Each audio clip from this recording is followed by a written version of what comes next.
Hey Matt, what's going on? Like, why were you late today? Nicholas, I apologize. Last week was you. This week's me. I'm working on a fun project that will be on QVC next week that I could tell you more about in the podcast. But generally speaking, I've been working on this project for 3+ months, and it narrows down to 8 minutes for a presentation. And it made me think this morning. I've been working on this project for so long. What do live streamers do on a regular basis? How much time do they put in on their live streams? Yeah, I Because mean I would it argue it's not cra- it's not enough. crazy, right? So you say 3 months work for 8 minute show, and wow, and so QVC is what 19 hours a day. So how many people are working to make that machine happen? It's Crazy, right? it's a lot of effort. It is a lot of effort of love, but it's a lot of effort. All right, well let's go on.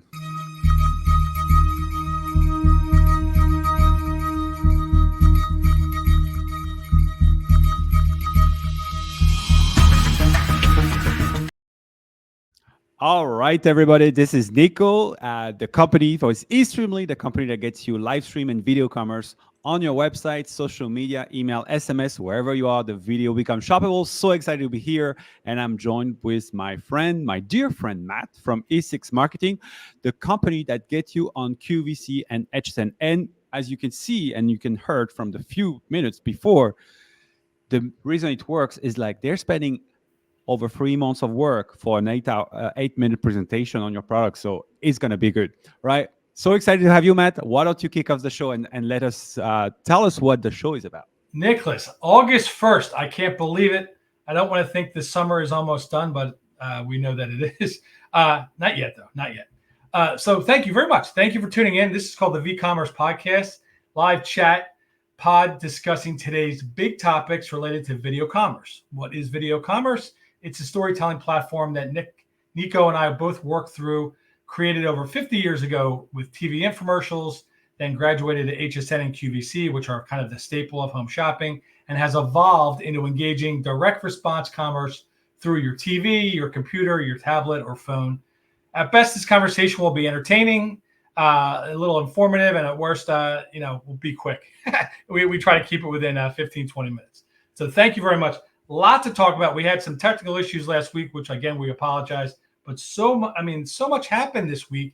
Not always in the middle of the summer does this kind of news break. But Nico, you had a great story that you wanted to start off with related to Yeah, Walmart. absolutely. So Walmart released their first ever annual adaptive retail report, which basically features some result of survey that they're doing across consumers' interests on technology, such as the virtual try-on and other e-commerce feature. And the reason I wanted to bring it on is because they are classifying this into 4 trends. So they have some really interesting trends, and I invite you to check on those trends. Obviously, the trend number one is what they call the next gen convenience powered by curated choice. It's this idea of like we want always more curation on the product. We want to have a better shopping experience that really belong to us. The next one is related to multitasker drive everywhere shopping, meaning that you are not just shopping, you are watching TV, you are getting entertained, you are having fun, or doing other things, working, or even doing sports and everything, but you are shopping at the same time. And so obviously everyone is doing that. Obviously they have other trends such as moving beyond the blend that they call it, and the channel and different starts with value. But two of the things that on those two first trend, there was like really some interesting stat that I thought I wanted to bring up to the audience. The first one is around this notion on the multitasking, and what's 20% of all Gen Z that I've interviewed, and when Walmart do a study, they do it well, so you could expect like they have such a broad audience and such a broad understanding of the consumer that that is really representative numbers. 20% of all Gen Zs believe that shopping through entertainment and media platforms and social media platforms makes the shopping experience more convenient and enjoyable. I mean, we have been saying that bringing commerce directly to social media is really a key unlocker, especially when you do it through video and through live stream shopping. So I'm not surprised with this number. What I'm surprised though is that is 20%. I really was not expecting and people to put that upfront on the survey. The other thing that I thought was quite interesting is what they call the moving beyond the brand, which is basically this notion like what's the in-store experience, what's the online experience, how people are reacting to both. But one thing that was very interesting to me was this notion that shopper wants online retailer to mirror the in-store experience and vice versa. Meaning that, think about that, right? So how can you create you as a online brand or online personality? How can you create an experience that look like what the shopper will have if they were in store? And guess what? Live stream, we've been talking about this, is something that I think is really interesting for that. I don't know. There's a lot of nuggets into this report, but just wanted to share those two. One, what do you think, Matt? I love these stats, and I love us talking about this. It's not just for Walmart. This is all about live commerce, right? So your 20% admit shopping online while doing daily tasks. I just talked to a new client this morning about how QVC and HSN work, and I explained you're talking to a passive consumer. She's doing other things. She's doing her laundry. She's cooking. She's most of QVC and HSN's consumers are female. She's it's in her DNA, multitasking, doing multiple things at the same time while shopping. She loves to do that. The convenience of online or on TV, that kind of whole thing, delivered to your door. You have to grab her attention. You have to be animated enough and vibrant enough, and what your content is has to be interesting enough to grab her attention for just a few seconds or a few minutes that she can make that impulse purchase decision. It sounds like a daunting task. It's done every day of the week, every minute of the day through QVC and HSN and other live streams. People do this all the time. So you have to come up with your own strategies on best practices to tell your brand story, tell your product story in a very quick, concise way, and repeat those themes over and over, because it might not be clicking the very first time you talk about it, but the second or third time it's going to click for her, and you want her to make that quick decision. Absolutely. And you talked about with retail is a seamless experience. We agree with that. I know Macy's does a Macy's Live event through VideoCommerce, and they do the shows from their retail store. So what you see on camera is what you see in the store. I think that's a great strategy. Any kind of graphics or colors or just support that goes back to your mothership, your retailer, I think is a very positive approach. I love what you're saying, and this week, I met with a founder who has access to pretty sizable retail footprint, and he's thinking of bringing camera 360 in store through live streaming, which is something I've been dreaming about or haven't seen, but like I felt like there's no like the 360 camera, and then the ability to you're on the video and then you start moving that camera. I don't know. I just feel that getting the experience more and more interactive, where the user can be really an active part of what he's saying, the angle he's seeing things, is also so powerful. I think we are going to see a lot of innovation in this space if the technology enable that, obviously, because obviously 360 camera are pretty, bandwidth, how can I say, like they really consume bandwidth. But I think there's a lot of opportunity in this space. I'm curious to see how that play out. That's interesting. Your clients doing that. I think they're New Orleans, where the New Orleans dynamic of Mardi Gras and things like that. They run a 24-hour, 7-day-a-week camera from one or two of the bars on the main strip. Now I don't know if it's just for Mardi Gras or it's all the time, but I tuned into that a couple of years ago, and I remember I was enamored to see. It must have been during Mardi Gras, seeing people walking up and down the streets, all with their party hats and the dynamics of their beads and the whole thing with the Mardi Gras thing here, which we do in the U.S. Another topic I had this morning that I thought was really, really interesting was about Gen Z and the underconsumption trend. So creators who are buying into this share videos of minimal purchases or secondhand clothing, small beauty products, the underconsumption trend. That's what they're calling it, which is kind of against all the dynamics of what we talk about with growing sales and things like that. Wasting time is not something anyone wants to do. So I think the consumers and Gen Z, maybe they're learning they need to be more I don't know, hold their wallet close to their vest, whatever that topic, however you say that. Not spend so much money, not just spending money to spend money. Less, I guess, less impulse shopping where you want something, but do you need it? So I think this trend is leaning towards what consumers need rather than what they just want. Yeah. So many times, Nicholas, you and I have talked about the credit card situation in the U.S. and the interest rates and people going in debt. I think this is a healthy trend, the underconsumption trend. I'm not sure it's going to move past a small niche of the Gen Z dynamic, but it's interesting that it made the news this week.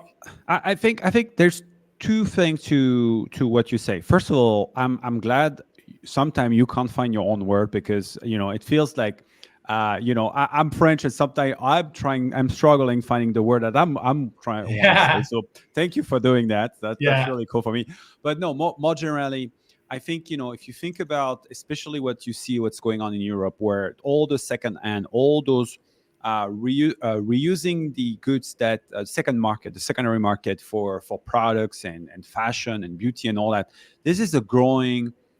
It's a growing market. It's a growing trend. People are doing this for cost reason as well as for environmental reason, right? The Gen Z are more and more concerned about the way the consumption is, and I think it's if you remember back in January of this year, we were talking about a story where there was a couple retailers that I've been talking to that were concerned about this notion, like you have like how was this like on January you have like the no drink January or the dry January, and you had the dry shopping January also, like it was starting to trend on TikTok or something like that, where people were saying no shopping for the months, just as a healthy behavior, and that trend was starting to pick up. And so I think it's interesting that it's coming back. I think it's here to last.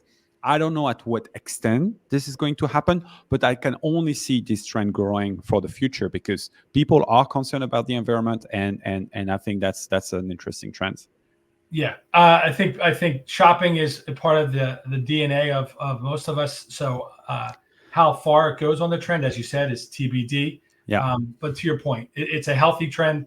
No drinking January, healthy trend. So absolutely, it's good to hear.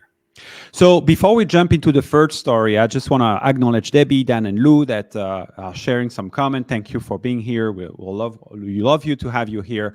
But the next thing I wanted to bring on is related to ad, and it's something that I don't know if you saw, but like Snap recently published, YouTube recently published, Pinterest published, and Meta published. And out of all those four big publishers, I will say that are digital publisher, the same thing happened. The growth of digital spending for ad is going down. And it's not going down like it's going away. It's just going down. Instead of experiencing the traditional 10 to 15%, 20% in some cases of growth on ad spend, what they're saying is slowing down, where maybe it's in the single digit, maybe in the 5-3%, something like that. What's interesting, it means that people are spending, I will say, less, or are not growing their spending on ad. But so those three companies, Snap, Pinterest, and YouTube, have published disruptive results. But however, Meta, they have been showing a fourth quarter of growth on just overall spending on the ad. So they grew 20%, over 20% again this quarter. 22% was attributed of their just the ad revenue. What's interesting in this thing is that they also notice less impressions on ad. However, they raised their price so much that it did compensate to keep getting the rate high. What it tells me is two things. One, first of all, this is a time where as a brand, if you have capital, it may be the right time for you to continue investing because all your competitors are probably scaling down. And so it's an opportunity to grab market share. But the other thing is, well, if Meta start to raise pricing, as one, because they probably have the pricing power. But second, it's going to be more struggle for brands that are already struggling with lean margin. So I don't know what they tell us, but I found it very fascinating and interesting to see that dynamic unfolding. Yeah, I wouldn't be surprised if it becomes more of a trend, this kind of dynamic. In the first quarter, everyone launches new products and new elements to their business model. So there's a lot of spending going on in the first quarter. And then the fourth quarter, sales generally in retail space are garnered in the fourth quarter, gift giving. So the fourth quarter is a big time to get the audience to your retailer or to your live stream. So second and third quarter, dog days of summer, all that kind of thing is kind of traditionally known where sales kind of dip. So if sales are dipping on a natural basis, maybe they're spending less on the ad. They're deciding to spend less on the ad because you're kind of you're promoting to a brick wall. She's vacationing. She's checked out over the summer. I would argue that it may be the best time, as you said, to start reinvesting into that ad space, reinvesting in your own marketing and video streaming space, because you got to pick up habits from your consumer. You want to be a retailer that is a habit for your consumer. You want her to come into your stores. You want to check out your live stream on a weekly or daily basis. You need to continue to market that. If you follow eStreamly, Nicolas puts out a weekly newsletter. It's a common promotion that eStreamly does every week. They're constantly promoting on and all through LinkedIn and your other apps. And there's a reason why you're doing that. You're trying to get your potential consumers' attention. So I like consistency, but I get the trend where these large companies are kind of taking a break this time of year and then probably most likely ramping up in the third and fourth quarter. Yeah, and especially if prices are up right now, where it's not like a prime time to invest in ad, I can't imagine what's going to be like by the end of the year, right? So that's going to be somewhat of a story for a lot of people. So last week we talked, but we didn't really dive into it. I wanted to go back to the TikTok story we kind of reported last week about the deals of the day. That's akin to Amazon's Prime Days that they had a couple of weeks ago. And TikTok sales were underwhelming, which was kind of a surprise to both you and I. They discounted 22% over their deals of the day promotional event, where Amazon discounted 18%. So they discounted heavier, but their growth was down 6% during the event.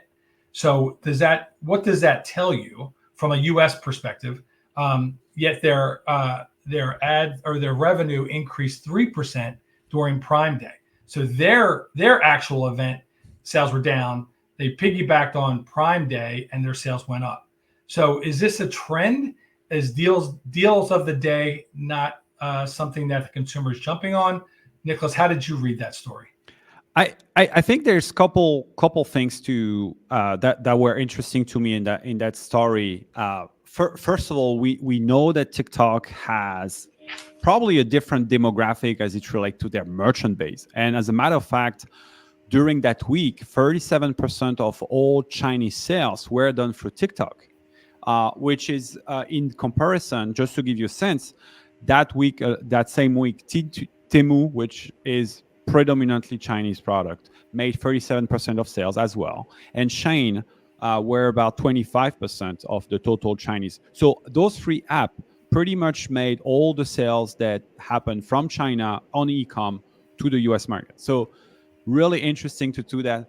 So were people not shopping because it was not the good that they were expecting to have on that shopping? I mean, it's like, you're in a shopping environment. Are you going to, it's discounted and everything. Do you want to go and shop for the brand you love and cherish, which are the local brands? Or are you just looking for the convenient product that looks good and something like that you may get from China? So I think there's this element of truth that happened there from that perspective. But the other thing that I think was interesting was that deal for you day. They still had consumer reach actually a historic high on the platform of $52, which is much lower than what people will spend on Temu or on Shein, which is around $70, $71, $72. I'm actually quite surprised with 72 on Temu. Honestly, I think it feels like it's pretty high number. I think I've done a couple purchases on Temu. I think it did not go over $5, but but why not, right? There's probably some people, there's like the guy Paul from Shopify that says like it feels like someone is shopping a full shipping container for Yeah. $72. But anyway. That surprises me because I was going to say before you give that stat that, everyone that I talked to that bought on Amazon Prime the product was already in their cart and it was a big purchase item. So it was a TV or something expensive that they already had planned to buy. They were waiting for the deal. They got that discount during Prime days and they bought it. For TikTok and Temu and all the other ones, it's already inexpensive product. They discounted it harder. Maybe the consumer doesn't need an event day to buy off those platforms. So because their product now $71 is pretty high, I thought the product average or pricing point average was much, much lower. But if it is much lower than Amazon's product, I don't know if the consumer needs a promotional day. I love what you say, right? Do the customer need a shopping holiday for a predominantly Chinese already low price event, right? I guess I think the shopping holiday gave that the incentive, that gamification of being part of something. So in that sense, you kind of need it just for the fun of it, but does it translate into sales? That doesn't seem to be the case. No. I mean, obviously it was a first, right? I don't think it was broadly mediatized. I personally didn't know about it until I saw the numbers. So obviously I'm not the core demographic of TikTok also, but still, I think we're trying to get really close to all what everyone is doing, and yet we didn't know about it. So I found it quite interesting, those dynamic, and I'm assuming it was a learning and more to come for the years to come. Yeah, we're talking trends, and one time is not enough. They got to do it over a course of a number of years to see where if there's something we learn about TikTok is they are very good at learning and iterating fast. So agreed. All right. So any shout out for you? Yeah, I've got a great shout out. So I kind of teased it this in the beginning of the show. For a couple of weeks, my team and QVC have been working on a great event in Lancaster County, Pennsylvania, which isn't too far from Westchester where I am. A great dynamic for food, and it's a very cool event QVC does. They do a travel series food event one Wednesday every week in the month of August. And this first Wednesday, August 7th, they're going to be in Lancaster County. So they're highlighting a few of the brands that we work with. Valley Bell Farm is going to have turkey sausage. E&A Candies is going to have a special shoe fly pie fudge. And I can explain to you what shoe fly pie is, Nico. And then Stolfus Meats, which has been a brand on QVC for nearly a year. They've got a number of different products going to be featured. So we're doing it at a really kind of a wedding event outside, gorgeous backdrop with a barn and cornfields and things like that, getting that PA Dutch experience. So the event is during the Gourmet Holiday Show on Wednesday from 4 to 7 p.m. And then we're going to come back to Lancaster during the 8 to 10 p.m. in the Kitchen with David. So if you're around on Wednesday, tune in to Gourmet Holiday and check out the remote from Lancaster County, Pennsylvania. You got to find a way to take a snippet of this, and then we'll put that on the next episode at the end. And maybe like 10-15 seconds of like what the environment looked like. It must be quite amazing to see. It is amazing, and I know you don't. Do you know what shoe fly pie is? I have no idea. Right. So that's a good teaser for next week. I'll explain what shoe fly pie is and how QVC sold it in a different way on this coming Wednesday. All right. Awesome. I love it.